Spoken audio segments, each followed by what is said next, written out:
préoccupations. La première, c'est d'être encore attentif au bout de ces 10 tables rondes. Donc, la deuxième, c'est donc d'avoir cette capacité à mettre en cohérence vos valeurs, donc votre travail avec les personnes qui sont en difficulté et vos projets, donc votre organisation, votre propre qualité de vie, comme on l'a vu tout à l'heure. Et puis d'avoir invité une personne extérieure, parce que je ne suis ni administrateur, ni salarié, ni usager, donc sauf si la dépendance au travail est considérée comme une addictologie, c'est le cas pas beaucoup, je pense. Donc j'accompagne ce processus de Coppelia depuis une petite année à peu près, donc auprès d'administrateurs, de salariés et d'usagers.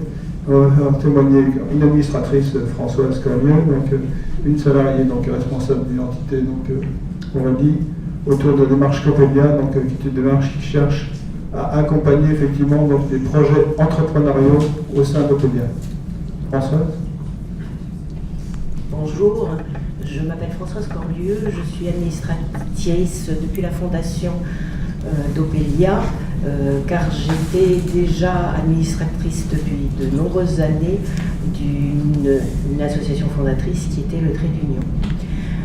J'avais comme métier d'être médecin généraliste, je dis à l'imparfait, parce que, comme certains projets, je suis une jeune retraitée. Et j'ai toujours eu comme, comment dirais-je, intérêt de faire un lien, j'étais médecin généraliste libéral, un lien entre ce que je nomme les institutions, bien que ce soit des associations, et les médecins de terrain, les médecins de ville, en ayant aussi en charge de faire de la formation en 3e cycle dans la nouvelle spécialité qui était la médecine générale, qui est devenue une spécialité universitaire, d'abord sous l'impulsion et l'obligation de la communauté européenne en 2007, et les décrets sont parus, je pense, en 2011 et 2012. Donc vous voyez qu'en France, c'est un petit peu compliqué d'être médecin généraliste. Oui, je me dépêche. Voilà. Donc je vous présente le dernier bébé, parce que, pourquoi je me suis engagée, c'est que ce dernier bébé met l'usager au centre de la démarche d'Oppelia. Et en 10 ans, des projets ont émergé ou émergent, et de la part des usagers comme de la part des équipes. Et quand on n'a pas c'était des activités nouvelles, mais il y a des idées qui ont disparu parce qu'il n'y avait pas moyen au sein de l'association de les faire. Donc ces activités nouvelles étaient en complément des métiers d'Oppelia. Et donc est née l'idée, pourquoi pas une coopérative pour pouvoir, qui s'appellerait Coppelia, voilà, qui serait le porteur de projet. Et alors là, vraiment, j'ai été très admiratrice de la façon de procéder au niveau du conseil d'administration, parce qu'au niveau du conseil d'administration, il y a eu des débats, comme vous dites, intenses, voilà, pour savoir où se plaçait dans l'univers, dans la Terre. Il a dit au-delà, mais on n'est pas des transhumanistes, d'accord, où se plaçait Coppelia. Donc moi je suis qu'une administratrice, donc je vous passe plutôt le micro à une personne qui connaît bien le monde de la coopérative. Merci. Et là, je vais affoler les caméras puisque je vais bouger. Donc, je vais prendre 3 exemples. Donc, premier exemple, appelons-le Raoul. C'est un usager en insertion par rapport à sa propre difficulté de l'écologie, et par ailleurs qui a des projets professionnels. Donc, il a dû arrêter pour un certain nombre de raisons liées à ses difficultés dans son activité.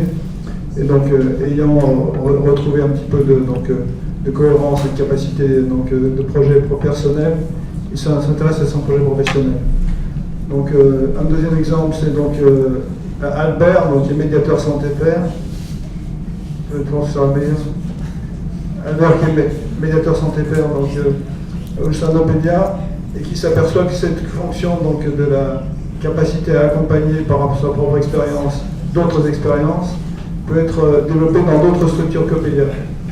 Troisième exemple, appelons-la Rebecca, qui est une professionnelle d'Oppelia, qui qui s'aperçoit que son métier est porteur de plein de compétences, et ces compétences peuvent permettre d'activer d'autres activités. Elle réalise par exemple des activités d'accompagnement, elle s'intéresse de plus en plus à la prévention, et elle peut intervenir en prévention au sein d'Opelia, mais au-delà par rapport à d'autres partenaires. Donc ces différents projets peuvent être accompagnés par un ensemble qu'on va appeler Copelia, qui est une coopérative, on en dira un petit mot tout à l'heure par rapport au témoignage d'Aurélie. Donc pour faire de l'émergence de ces projets, de l'incubation, accompagner la capacité à formuler ces projets professionnels, donc faire en sorte qu'ils puissent petit à petit prendre corps et avoir un modèle économique. On a parlé de modèle économique tout à l'heure par rapport à la démarche de recherche, c'est intéressant. Donc c'est l'objet de la coopérative Copelia, donc de rendre possible l'émergence de projets et la capacité à rendre ces projets professionnels, voire économiques.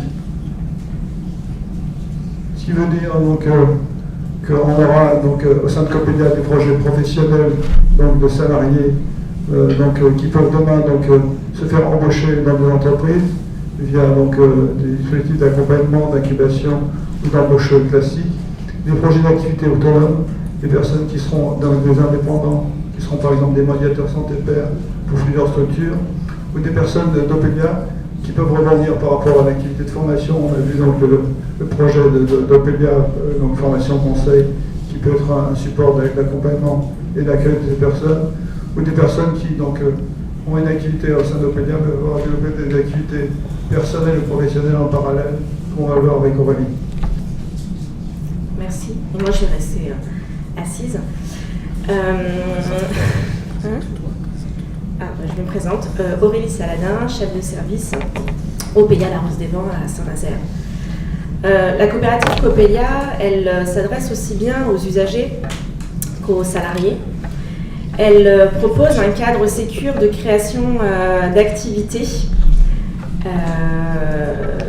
Et du coup, je vais essayer d'illustrer pour les salariés et aussi bien pour les usagers, parce qu'effectivement, l'objet coopératif, c'est pas forcément quelque chose qui est habituel dans le secteur sanitaire et social.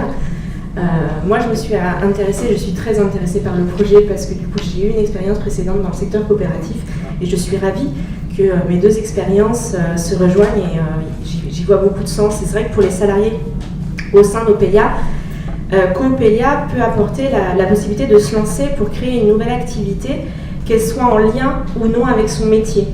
Donc effectivement, Opelia a pu vivre des situations où des salariés au sein d'associations qui ont été fusionnés pouvaient être porteurs de projets et d'idées. Et du coup, Opelia s'est senti en limite de capacité d'accompagner et sécuriser les salariés dans ces projets-là. Et du coup, Copelia peut vraiment proposer ça, parce que l'idée étant de pouvoir de rester dans le secteur d'activité d'Opelia, avec les métiers qui nous sont propres, mais de s'appuyer sur un vrai métier et un vrai réseau qui sont les coopératives d'activité et d'emploi qui existent depuis plusieurs années et qui sont très exercées dans l'accompagnement des projets, à sécuriser des projets. On dit coopérative de création d'activité parce que tous les projets d'activité ne débouchent pas forcément sur de l'emploi.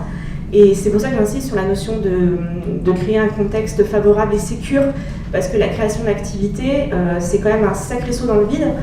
Des fois, on le présente assez facilement comme une solution d'emploi et d'insertion professionnelle, en disant tiens, tu as un projet, tu ne trouves pas de contrat de travail, crée ton activité. Sauf qu'il faut savoir qu'en France, le taux d'échec de création d'activité au bout de 3 ans est assez énorme. Et se relever d'un échec est assez difficile à faire. Et c'est vrai que la coopérative permet d'être accompagnée, peut-être d'éviter des erreurs, mais aussi de pouvoir rebondir. Et quelquefois, quelqu'un qui teste son projet, ça lui permet de prendre des contacts et de trouver un emploi par ailleurs, pas forcément création de son activité, mais trouver un emploi parce qu'il se met dans une dynamique de recherche, de réseau. Et donc voilà.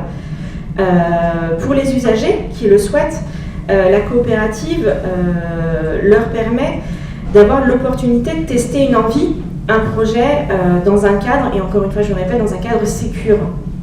Et c'est pour ça qu'en fait effectivement le métier de médiateur santé-pair qui se développe de plus en plus au sein d'Opelia, on voit une limite dans le modèle qu'on a actuellement, c'est-à-dire que tous les usagers les usagers qui souhaiteraient devenir médiateurs santé-pair, ils ne vont pas tous pouvoir être salariés au sein des structures Opelia. On va vite éprouver cette limite-là. parce que tout le monde trouve ça très très intéressant, hein, l'ARS, etc. Mais il n'y a pas forcément une ligne budgétaire médiateur santé-père. Donc ça se fait par d'autres biais.